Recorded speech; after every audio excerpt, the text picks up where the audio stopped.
പ്രഭാഷകൻ 50-ാം അധ്യായം. പ്രധാന പുരോഹിതൻ ശിമെയോൻ.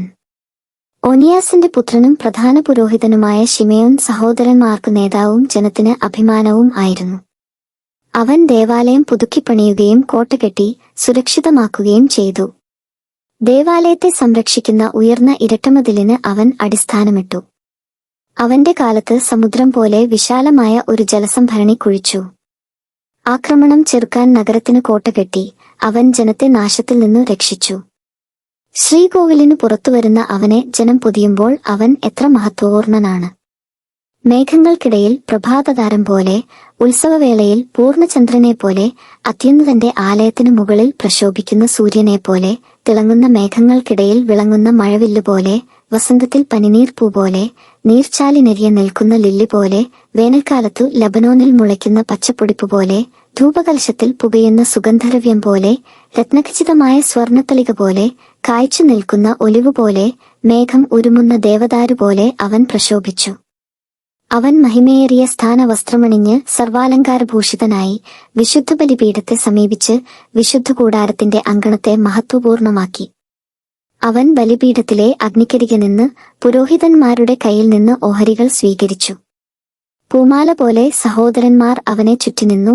അവൻ അവരുടെ മധ്യേ ഈന്തപ്പനകളാൽ വലയിതമായ ലബനോനിലെ ഇളംദേവദാരു പോലെ ശോഭിച്ചു. അഹറോന്റെ പുത്രന്മാർ തങ്ങളുടെ സർവ്വവിഭൂഷകളോടും കൂടെ കർത്താവിനുള്ള കാഴ്ചകൾ കരങ്ങളിലേന്തി ഇസ്രായേൽ സമൂഹത്തിന്റെ മുമ്പിൽ നിന്നു. ബലിപീഠത്തിലെ ശുശ്രൂഷകൾ പൂർത്തിയാക്കി അത്യുന്നതനായ സർവശക്തനു കാഴ്ചകളൊരുക്കിയതിനു ശേഷം അവൻ പാനപാത്രത്തിൽ മുന്തിരിച്ചാറെടുത്ത് നൈവേദ്യവും സർവാധിരാജനായ അത്യുന്നതനു പ്രീതികരമായ പരിമളവുമായി ബലിപീഠത്തിനു ചുവട്ടിൽ ഒഴുക്കി. അഹറോന്റെ പുത്രന്മാർ ആർത്തുവിളിക്കുകയും ലോഹനിർമ്മിതമായ കാഹളം ഊതുകയും ചെയ്തു. അത്യുന്നതൻ തങ്ങളെ സ്മരിക്കുന്നതിനു വേണ്ടി അവർ ഉച്ചഘോഷം മുഴക്കി. ഉടനെ ജനം അത്യുന്നതനായ ദൈവത്തെ, സർവശക്തനായ കർത്താവിനെ ആരാധിക്കുന്നതിന് സാഷ്ടാംഗം വീണു. ഗായകർ അവിടുത്തെ ശ്രുതിമധുരമായി സ്തുതിച്ചു പാടി.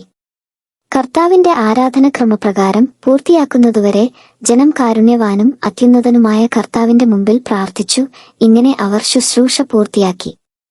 കർത്താവിന്റെ നാമത്തെ മഹത്വപ്പെടുത്തുന്നതിനും അവിടുത്തെ അനുഗ്രഹം പ്രഖ്യാപിക്കുന്നതിനും വേണ്ടി ശിമെയോൻ ഇറങ്ങിവന്ന് ഇസ്രായേൽ മക്കളുടെ മുമ്പാകെ കൈകൾ ഉയർത്തി. അത്യുന്നതന്റെ ആശീർവാദം സ്വീകരിക്കാൻ ജനം വീണ്ടും കുമ്പിട്ടു. ഉപദേശങ്ങൾ. എല്ലായിടത്തും വൻകാര്യങ്ങൾ ചെയ്യുന്ന സകലത്തിന്റെയും ദൈവത്തെ വാഴ്ത്തുക. അവിടുന്ന് നമ്മെ ജന്മം മുതൽ ഉയർത്തുകയും കാരുണ്യപൂർവ്വം നമ്മോട് വർത്തിക്കുകയും ചെയ്യുന്നു. അവിടുന്ന് നമുക്ക് ഹൃദയാഹ്ലാദം നൽകുകയും പൂർവ്വകാലങ്ങളിലേതുപോലെ ഇസ്രായേലിലെ നമ്മുടെ ദിനങ്ങൾ സമാധാനപൂർണമാക്കുകയും ചെയ്യട്ടെ. അവിടുന്ന് നമ്മുടെ മേൽ കാരുണ്യം വർഷിക്കുകയും ഈ നാളുകളിൽ നമ്മെ രക്ഷിക്കുകയും ചെയ്യട്ടെ. 2 ജനതകൾ നിമിത്തം ഞാൻ ക്ലേശിക്കുന്നു. മൂന്നാമത്തേത് ജനതയല്ല, സെയിർ മലയിൽ വസിക്കുന്നവരും ഫിലിസ്ത്യരും ശെക്കെമിലെ മൂഢജനതയും. വിജ്ഞാനത്തിന്റെയും വിവേകത്തിന്റെയും ഉപദേശങ്ങൾ ഈ ഗ്രന്ഥത്തിൽ ഞാൻ എഴുതിയിട്ടുണ്ട്.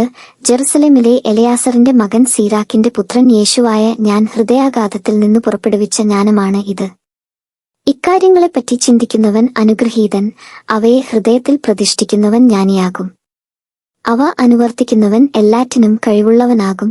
കർത്താവിന്റെ പ്രകാശമാണ് അവനെ നയിക്കുന്നത്.